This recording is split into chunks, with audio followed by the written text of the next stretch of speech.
안녕하세요, 겸입니다. 네, 오늘도 즐거운 하루 되고 계신가요? 최근 들어서 동남아 지역에 이것저것 사건, 사고들이 많죠? 뭐, 보이스피싱이나 납치, 폭행, 뭐, 기타, 경제 사건 등등 해가지고, 미국도 그렇고요. 전 세계가 조용할 날이 없는 것 같습니다. 사실 그중 동남아에서 벌어지는 이런 일련의 사태들은 대부분 중국 또는 중국인들로 인해 발생되고 있다는 것은 거의 100% 팩트죠. 음, 오늘은 라오스를 통해서 보는 중국의 1대1로 사업과 그 과정, 또 진행상, 또 예상되는 미래의 라오스에 대해서 잠시 또 얘기를 해볼까 해요. 중국과 라오스는 고대 시절부터 다양한 관계가 있어왔던 나라지만요. 19세기에 이제 프랑스령이 되면서 이제 다소 좀 소홀해졌어요. 이제 그러다가 이제 2000년대에 들어서면서 이제 중국이 이제 1대1로 사업을 시행을 하면서 네, 그 중에 최초로 주변국하고 연결되는 고속철도 사업을 이 라오스 보텐시에서 시작을 하게 됩니다. 1대1로 사업은 하나의 띠, 하나의 길, 이런 그런 뜻인데요. 표면적으로는 중국하고 주변국, 그리고 유럽, 아프리카까지 다 연결되는 이상적인 실크로드를 육상하고 해상을 통해 만들어 보자. 이런 의미로 이 시진핑이 세운 나름 획기적인 중국의 장기적 국가 전략입니다. 오늘은 그 중국의 1대1로 사업의 최대 피해자로 전락한 라오스에 대해서만 잠깐 얘기를 해볼까 해요.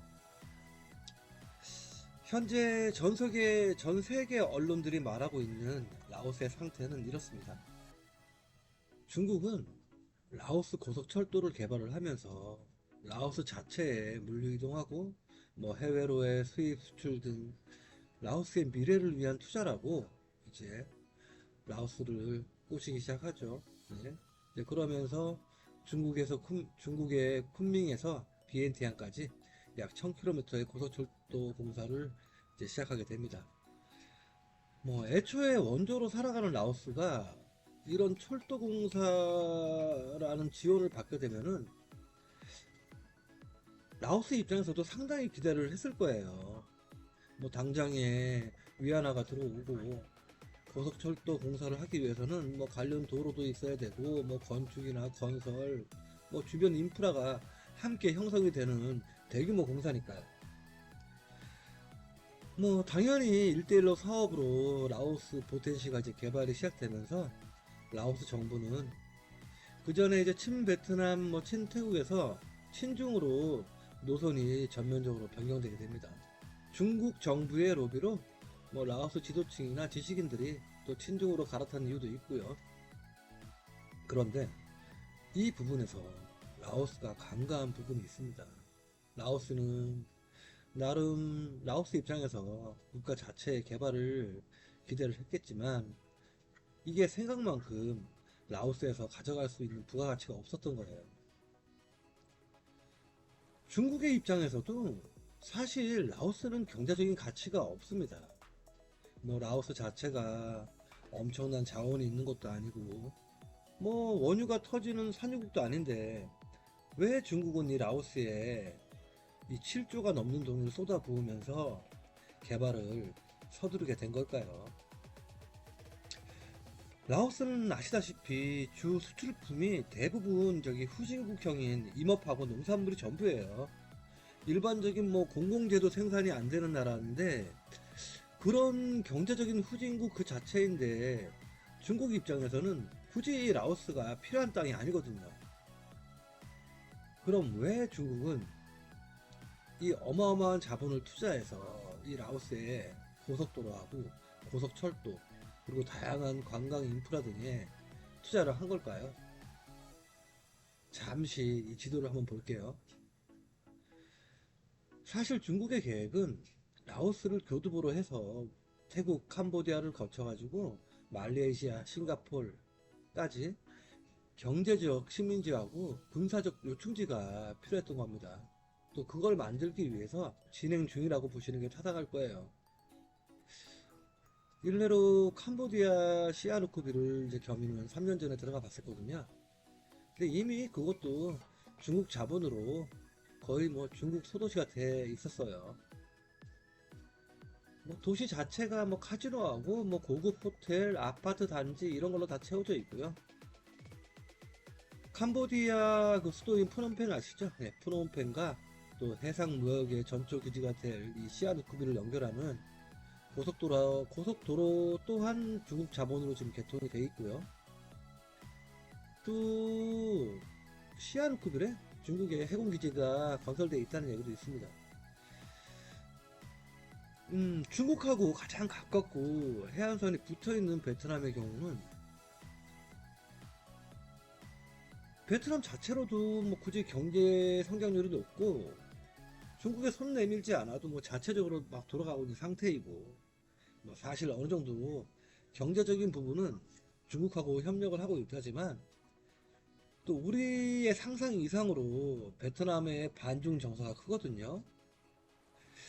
아무래도 그것 때문에 베트남은 다소 이런 1대1로 사업에서 제외를 시켰다고 보면 될 것 같아요. 우선 베트남의 국부였던 이 호치민조차도 이 중국을 상당히 싫어했던 사실도 있고요.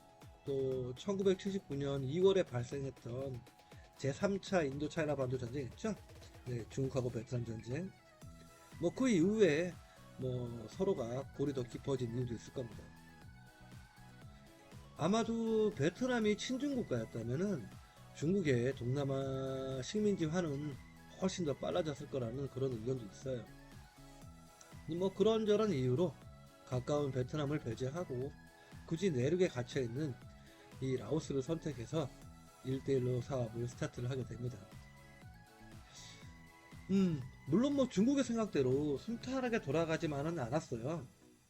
뭐 중국 1대1로 사업으로 망가진 뭐 스리랑카나 파키스탄 뭐 그리고 수많은 아프리카 국가들 이제 사례를 보면서 최초의 이 1대1로 사업의 그 회원국들이었던 일국가들이 많이 탈퇴를 하기도 했고요. 현재는 싱가포르 경우는 아예 이 철도 공사를 아예 취소를 시켜버렸고, 태국의 경우도 이 고속철도 공사를 2026년 이후로 연기를 결정했습니다. 그렇다고 해서 뭐 중국이 1대1로 사업을 접는다고는 볼 수 없어요. 이미 들어간 자본도 어마어마하고 또 현재 중국 내수 시장도 상당히 불안하니까 뭐 이 시점에 이 1대1로 사업을 포기한다는 거는 뭐 중국 자체도 자멸한다는 얘기나 마찬가지니까요.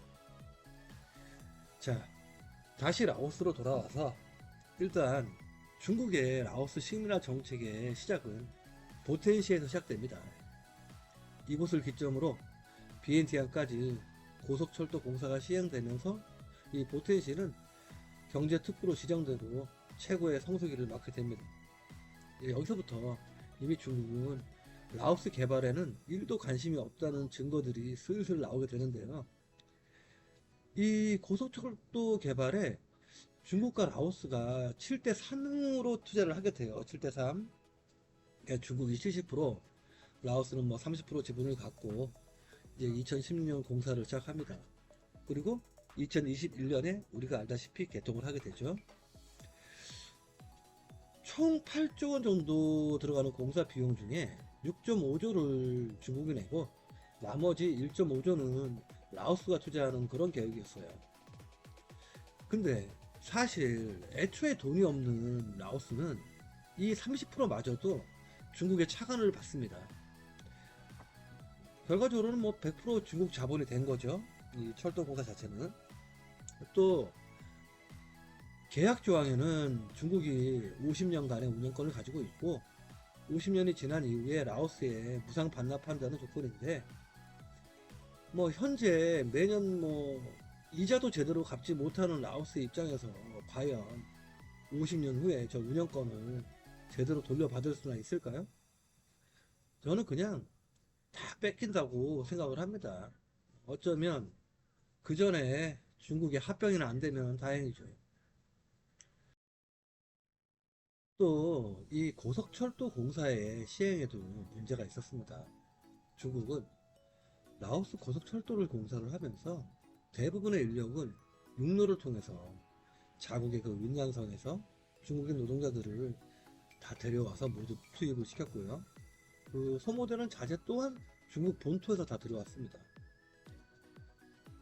또 고속철도와 관계된 뭐 수많은 자재상가, 뭐 무역 사무실, 인력 사무소, 장비 업체 등등 엄청난 중국인들이 이제 쏟아져 들어오면서 이 고속철도 시작점인 보텐시는 제2의 마카오처럼 변하게 돼요. 중국 자본도 들어오지만 뭐 온갖 범죄 단체하고 이권 업체들도 함께 들어오니까 뭐 현재는 거의 최악의 범죄 도시가 됐다고 보시면 되고요. 보텐시에 지금 세워지고 있는 뭐 각종 대형 건설과 인프라들은 뭐 인력부터 장비, 자재, 하다못해 이 노가다들이 먹는 생수까지도 중국 본토 제품을 사용하고 있습니다. 월급 자체도 위안화로 지급이 되고요. 실제로 보텐시의 일반 식당도 결제 자체가 위안화로 되고 있습니다. 뭐 그냥 중국의 소도시로 만들었다고 보시는 게 적당한 표현일 것 같아요. 애초에 고속철도 공사나 고속도로 공사 자체가 라오스는 돈을 만져볼 수도 없는 공사였던 거죠. 라오스 보텐시 뿐만이 아닙니다. 현재 이제 우리 한국인들에겐 여행 금지 구역인 경제 특구 구역이 있어요. 중국 자본으로 개발되고 있고 지금 중국들이 막 돌아가고 있는 그 골든 트라이앵글, 그곳이 바로 이제 보케오라는 지역인데요. 이것도 마찬가지입니다. 이것 또한 뭐 엄청난 카지노하고 관련 시설들이 이 중국인들에 의해서 세워지고 있고, 또 삼합회 같은 이 글로벌 조직들이 엄청나게 진출하고 있어가지고 거기에 따라서 또 마약 산업도 뭐 크게 활성화가 되고 있는 곳이기도 합니다. 현재 미얀마나 태국, 라오스 등에서 발생되고 있는 대부분의 뭐 납치나 보이스피싱 관련 사건들, 폭력 및 뭐 살해 사건들은 거의 보케오, 골든 트라이앵글 지역하고 연관이 있다고 보시면 돼요. 이제 그곳에서 생산되는 수많은 마약들이 판매되거나 뭐 수출되거나 그렇게 만들어져 가지고 위안화로 세탁된다고 보시는 게 오히려 합리적인 판단일 듯 합니다. 우리가 현재 지금 가장 많이 가는 비엔티엔이나 방비엔이나 무앙프라방이라고 해서 다르지 않아요. 현재 라오스 정부는 공무원조차도 제대로 급여를 주지 못하는 그런 최악의 상황임에도 불구하고 비엔티안 시내는 뭐 벌써 힐튼 호텔, 아마라 호텔, 뭐 그런 최상급의 호텔들하고 그냥 뭐 삐까번쩍한 뭐 유흥업소들이 중국 자본으로 엄청나게 지금 오픈되고 있습니다. 근데 그렇게 생겨난 수입들 중에 대부분은 다 중국으로 해소되고, 뭐 그 중에 일부는 뭐 친중 빨갱이들하고 라오스 그 1% 지배층들에게는 들어가겠죠. 이 돈이 결코 라오스에 재투자되는 일은 없습니다. 근데 그런 상황에서 뭐 해마다 갚아야 하는 차관과 그 이자들은 라오스 정부에서는 절대 해결을 할 수가 없는 문제예요. 부채는 점점 늘어만 갈 거고요. 서민들의 삶은 점점 비참해질 겁니다. 이미 비엔티안의 중심부는 대부분 다 중국인들이 매입을 했어요. 결과적으로 라오스 자국인들은 거의 시내 외곽 쪽으로 다 쫓겨났다고 보는 게 맞고요. 2024년 현재 라오스의 명목 GDP 성장률인데요. 2024년 현재 라오스의 명목 GDP 성장률입니다. 이 차트를 봐도 중국이 본격적으로 투자를 시작한 시점인 2021년도부터 급속도로 상승하게 돼요. 그러나 문제는 이 돈이 오롯이 라오스의 돈이 아니라는 거예요. 만약에 차트대로 라오스가 발전했다면 지금과 같은 인플레이션이나 공무원들 급여조차도 주지 못하는 이런 사태가 발생될 수가 없거든요. 거의 뭐 대부분의 수입을 중국이 다 해소해가는 방식으로 이제 국가를 운영한 결과가 이제 라오스가 지금과 같은 매춘 공화국이 돼버린 결정적 이유가 아닐까 생각합니다. 2021년에 100달러던 깁이 약 110만 깁이었어요. 그리고 3년 뒤인 2024년 4월에 100달러가 265만 깁이었습니다. 그 3년 사이에 달러 대비 깁 가치가 2.5배가 올랐습니다. 대부분 공산품이 수입에 의존하는 라오스는 2021년도에 100달러짜리 선풍기를 사려면 110만 깁만 주면 살 수 있었지만 2025년 현재는 217만 깁을 줘야 같은 선풍기를 살 수가 있어요. 그때나 지금이나 월급은 평균 200만 깁으로 동일한데 이게 얼마나 심각한 문제인지 아시겠습니까? 현재 2025년 1월은 그나마 217만 깁을 유지를 하고 있긴 해요. 이마저도 뭐 라오스 정부에서 무슨 생각이 있었던 건지 뭐 사설 한전소를 단속하고 적극적으로 이제 뭐 환율 방어를 하고 있어서 그런지, 근데 어느 순간 다시 260만 킵 이상으로 올라간다고 해도 전혀 이상할 게 없는 그런 경제 구조입니다. 지금 현재 라오스 국가 채무는 130억 달러, 하나로 18조 원 정도입니다. 이게 라오스 국가 GDP 대비해서 거의 108% 수준이에요. 그냥 못 갚는다고 봐야겠죠. 그마저도 대부분이 거의 뭐 이 사채업자 수준인 중국 차관이라서 이자만 내기도 버거울 겁니다. 해마다 채무는 늘어만 갈 거고, 뭐 라오스가 애초에 없던 뭐 수출 물품이 어디서 툭 하고 튀어나올 것도 아니고, 뭐 무역 관련 기업들이 현재 늘어나고 관광 수입이 다소 증가되고 있다지만 그것들 또한 대부분 중국 자본으로 중국에 해소되는 관련 업체들이나 대형 호텔, 뭐 유흥업소, 또 뭐 성매매 등 이런 것들이 관련된 지하 자금들이라서 결코 라오스의 발전이 되는 그런 요소가 될 수는 없다고 생각합니다. 가만히 둬도 라오스는 지금 중국으로 넘어가게 돼 있어요. 잡은 물고기를 왜 먹이를 주지 않는다는 말이 있죠. 이미 라오스는 중국의 입장에서 더 이상 먹이를 주지 않아도 되는 그런 시국이 되어 버렸습니다. 막말로 홍콩처럼 어느 시점에서 중국에 인민해방군이 들어온다고 해도 그걸 누구 하나 막을 수 있는 힘이 없어요.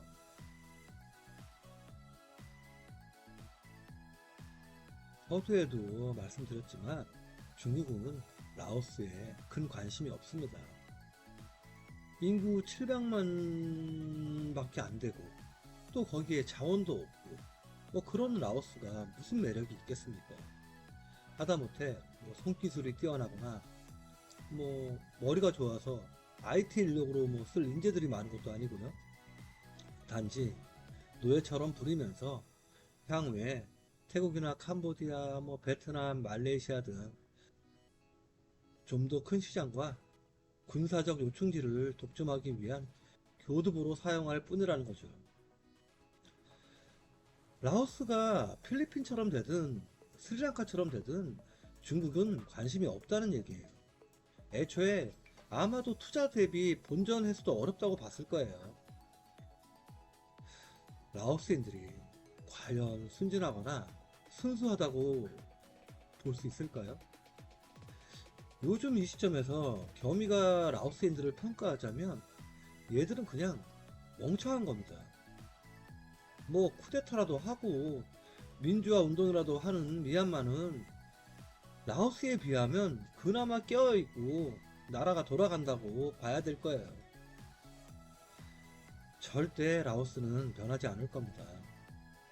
서서히 죽어갈 것이고, 오히려 그런 식으로 중국에 넘어가는 것이 서민들 입장에서도 차라리 나을지도 모르겠어요. 이미 일부 라오스 친구들은 그렇게 생각을 하고 있습니다. 아니, 밥을 굶고 사는 것보다는 그 편이 더 낫다고 얘기를 하니까요. 아마 물가는 계속 오를 겁니다. 통제를 할 수 없는 라오스 정부는 뭐 중국의 범죄 행위에 대해서도 규제를 할 수가 없어요. 마약이 됐든 성매매가 됐든 자본 회수를 해야 하는 중국 입장에서는 계속 물가를 올릴 수밖에 없고, 또 그걸 라오스 정부가 막을 수가 없어요. 막을 힘도 없고. 네. 우리는 뭐 중국인들을 더럽다, 짜증난다 이렇게 욕만 하고 논란의 대상에서 이제 제외만 하고 있습니다만은, 사실 중국은 가장 무서운 인종이고 가장 잔인한 국가입니다. 다 잡은 물고기를 쉽게 풀어주는 일은 절대 없을 거라는 얘기죠. 한국도 어느 부분 중국의 1대1로 사업이 진행되고 있다고 저는 보고 있는데요. 실제로도 뭐 한국의 수많은 친중 인사들하고 지도층이 존재하고 있고요. 그런데 과연 친중이 대한민국에 얼마나 많은 이익을 가져다 줄지는 겸이도 뭐 모르겠습니다. 그러나 친중으로 인해서 성공한 국가가 과연 얼마나 되는지, 또 어디에 있는지, 스리랑카나 파키스탄이나 남미나 유럽이나 동남아, 아프리카 등등 그 어느 곳을 다 들여다봐도 친중으로 인해서 흥한 나라는 단 한 번도 본 적이 없는 것 같아요. 또 친중을 선택하고 받아들였던 라오스의 멸망 과정을 실시간으로 지금 몇 년간 지켜보고 있으니까 겸이는 많은 생각들을 하게 되네요. 눈물이 많은 나라 이 라오스가 더 이상 슬프지 않기를 기대하지만 남은 시간이 그렇게 오래되지는 않을 것 같습니다. 4월에 다시 라오스를 가게 될지, 또는 뭐 인도네시아나 다른 국가를 가게 될지 겸이는 아직 결정을 짓지는 않았지만, 혹시라도 라오스를 며칠이라도 방문하게 된다면 그때는 저도 모르게 라오스가 조금씩이라도 주권을 회복하고 다시 예전으로 돌아갈 수 있는 힘이 생기기를 기원해 봅니다.